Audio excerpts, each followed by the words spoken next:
മലപ്പുറം മഞ്ചേരിയിൽ ഫർണിച്ചർ കടയുടെ മറവിൽ ലഹരി വിൽപ്പന നടത്തിയ 4 പേർ ഇപ്പോൾ പിടിയിലായി. പ്രതികളിൽ നിന്ന് 9.46 ഗ്രാം MDMA പിടിച്ചെടുത്തു. സമീർ ബിൻ കരീം ചേരുന്നു മലപ്പുറത്ത് നിന്ന്. Good morning Sameer. പിടുത്തം നന്നായിട്ട് നടക്കുന്നുണ്ടല്ലേ?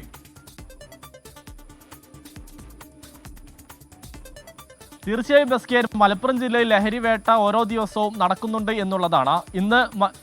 ഇന്ന് മഞ്ചേരി പോലീസിന്റെ നേതൃത്വത്തിലാണ് ഈ MDMA വേട്ട നടത്തിയിരിക്കുന്നത്.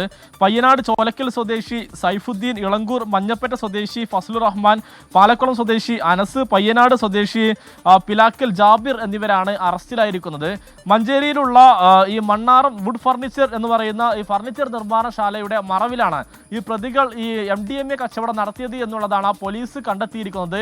ഈ ഫർണിച്ചർ ഷോപ്പിന്റെ ഈ ഓഫീസിനകത്ത് നിന്നാണ് MDMA പോലീസ് കണ്ടെത്തിയത്. കഴിഞ്ഞ 6 മാസത്തോളമായി പോലീസ് ഇവരെ നിരീക്ഷിച്ചു വരികയായിരുന്നു. പോലീസിന് കൃത്യമായ വിവരം ലഭിച്ചിരുന്നു ഈ 4 പേർക്കും MDMA കച്ചവടം ഉണ്ടെന്നുള്ള കാര്യം.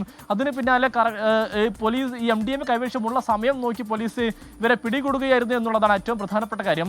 9.46 ഗ്രാം MDMA ആണ് പ്രതികളിൽ നിന്നും പോലീസ് കണ്ടെത്തിയിരിക്കുന്നത്. മാത്രമല്ല ഈ MDMA ഉപയോഗിക്കാൻ വേണ്ടി ഇവർ എത്തിച്ചിരിക്കുന്ന ഒരു ഗ്ലാസ് ട്യൂബ്, അതോടൊപ്പം തന്നെ പ്രത്യേകമായി തയ്യാറാക്കിയ ഒരു ലൈറ്ററും പോലീസ് കണ്ടെത്തിയിരിക്കുകയാണ്. ഈ ഗ്ലാസ് ട്യൂബിനകത്തേക്ക് ഈ MDMA ലഹരിയിട്ട് താഴെ ചൂടാക്കിക്കൊണ്ട് ഈ പുക ശ്വസിക്കുന്ന ഒരു പരിപാടിയാണ് ഇത് എന്നുള്ളതാണ് ഇതുമായി ബന്ധപ്പെട്ട് ഈ പോലീസും വ്യക്തമാക്കിയിട്ടുള്ളത്. ഈ പ്രതികൾ കച്ചവടക്കാരാണ്, അതോടൊപ്പം തന്നെ MDMA ഉപയോഗിക്കുന്ന ആളുകളാണ് എന്നുള്ളതുമാണ് പോലീസിന്റെ കണ്ടെത്തൽ. പ്രതികൾക്ക് ആരാണ് MDMA എത്തിച്ചു നൽകിയത്, ആർക്കൊക്കെയാണ് ഇവർ വിതരണം ചെയ്തത് എന്നുള്ളതുമായി ബന്ധപ്പെട്ട് കൃത്യമായ വിവരം പോലീസിന് ലഭ്യമായിട്ടുണ്ട് എന്നുള്ളതാണ് പോലീസ് വ്യക്തമാക്കുന്നത്.